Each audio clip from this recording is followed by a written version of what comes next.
Lai nevajadzētu katrā darba laika tabelē to rakstīt, lūdzu aizpildiet kalendāru. Katru kalendāru, kuru jūs esat izveidojuši. Ja jūs izmantojat noklusēto kalendāru, tas, kas jumī bija permanenti, tad svētku dienas, kas ir nemainīgas visu laiku, kalendārā ir jābūt norādītām. Ja paši neesat kaut ko mainījuši, savukārt izveidotajiem kalendāriem šīs svētku dienas ir jāieliek. Tāpat ir jāieliek tās svētku dienas, kas ir jaunas klāt nākuši, tur mātes diena un, mātes diena, ko mēs runājam, tēva diena un vēl bija kaut kādi svētki.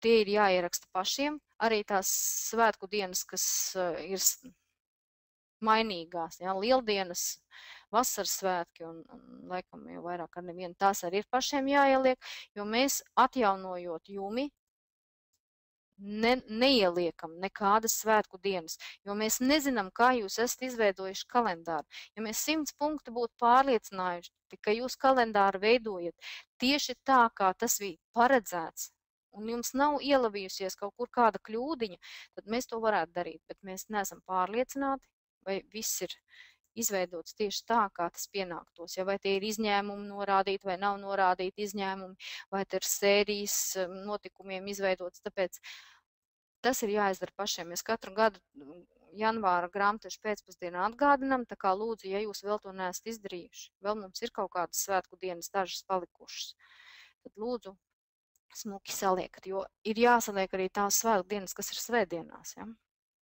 Tēva diena ir svētdienā septembrī, un ja šajā dienā kādam cilvēkam uz darbu ir jānāk pēc slīdošā grafika, ja, pēc maiņu darba, tad viņam dubultā apmērā ir jāapmaksā, jo tā ir svētku diena vienalga, kurā nedēļas dienā tā ir iekritusi.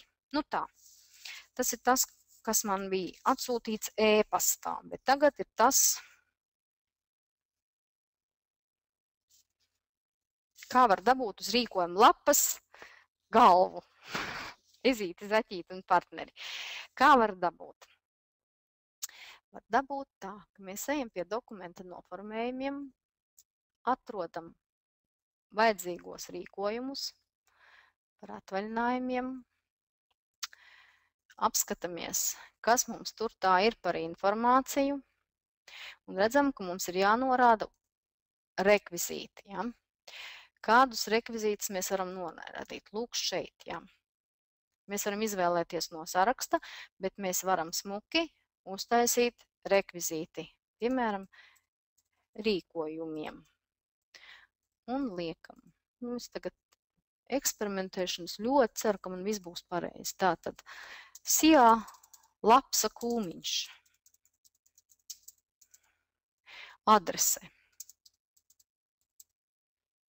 Mežā. Nerakstīsim gari, kur tad viņš var dzīvot citur. Reģistrācijas numurs 4. Nezinu, laikam drusku pagāru. Nu, uz rīkojumiem bankas konta numuru vai, nevajag, ko mēs tik gari dzēšam ārā. Pilsēta mums ir, rakstam Rīga, tā pierastāk lieta. E-pasts. lapsa.lv. Ja darbinieks kaut ko grib. Tā, faksu mēs izdzēsīsim, faksa mums nav. Mums toties ir tālrunis 267 67 67 7, nezinu, laikam pa daudz, vai pa maz, gan būs labi. Tā, izveidojām. Tagad mēģināsim izdrukāt rīkojumus. Tā ļoti ceru, ka viss būs ļoti labi. Bet tā ir jācer, citādāk jau nav vērt dzīvot. Tā tad izvēlamies rīkojumiem rekvizītus, spiežam labi, aizturam elpu.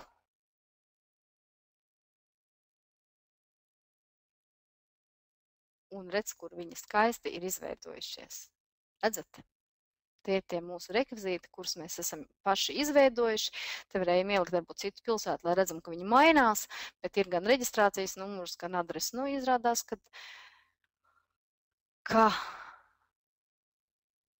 nepieciešamie rekvizīti par e-pastu mums šeit nav ielikti, jo tāpēc, ka nav veidnē. Tad te ir tā lieta, kur ir jālabo, labojot pašu veidni. Ja mēs atvērsim šo veidni, darbinieki, rīkojumi, atvaļinājumi, ikgadējais šo te veidni. Tad, šī bija tā, kur mums vispār nav rekvizītu. Tātad atveram veidni un redzam, ka mums ir tikai nepieciešami rekvizīti un reģistrācijas numuri. Ja jums ir vajadzīgi vēl citi rekvizīti, tad, kā jau es teicu, mājaslapā tas nebūs šodien, bet tas būs tuvākajā laikā. Būs apraksts, kādi lauki, no kurienes ir jāieliek un kā tas ir izdarāms. Ja. Drusciņi jau ir arī vasaras izlaiduma aprakstā, bet tas tiešām ir drusciņi. Bet, ja jums ir steidzami nepieciešama šo informāciju mainīt, tad rakstiet uz atbalsta e-pastu, lai jums ātrāk par visiem citiem paziņo, kur ir tie sadarbības partneri, kuri jums šeit var ielikt tos nepieciešamos rekvizītus, piemēram, tur, kā es biju ielikusi to tālruņa numuru un e-pastu. Ja? Tad vienkārši dodat ziņu, un mēs jums ātrāk pirms ielikšanas mājaslapā jau paziņosim, kurš no partneriem ir gatavs ar jums sastrādāties. Kādēļ nevar izdrukāt mikro uzņēmumu deklarāciju? Nu, var izdrukāt, viņi var aizeksportēt uz EDS un no EDS izdrukāt. Un tur tiešām būs tie dati, kādi ir nepieciešami, jo taupīsim dabas resursus, taupīsim papīru un nav jau jēga drukāt entās reizes vienu to pašu. Tad labāk ir izdrukāt no EDS ar visiem parakstiem par saņemšanu, ar visiem laikiem par deklarācijas iesniegšanu un starpības nekādas. Tā. Kā jūs rīkojumā nekura nav uzrādīts periods, par kur tiek piešķirts atvaļinājums. Tas ir tā informācija, kuru jūs varēsiet ierakstīt paši. Ja veidojot šīs veidnes, varēsiet ierakstīt periods, par kuru piešķirt atvaļinājumu, savukārt darbinieka kartītē, piemēram, te, kur ir piezīmes, jūs ierakstīsiet vajadzīgo informāciju, veidojot veidnes, pateiksiet, ka no šī lauka apraksts ir jāpaņem vēl teksts, un tas teksts veidnē tiks ielikts. Tas ir tikai paraugs. Katra informācija, ko jūs papildus gribēsiet ielikt, jūs varēsiet izveidēt. Tā. Tas viss attiecās uz šo veidņu rediģēšanu. Ja? Kādu informāciju gribēsiet, varēsiet ielikt.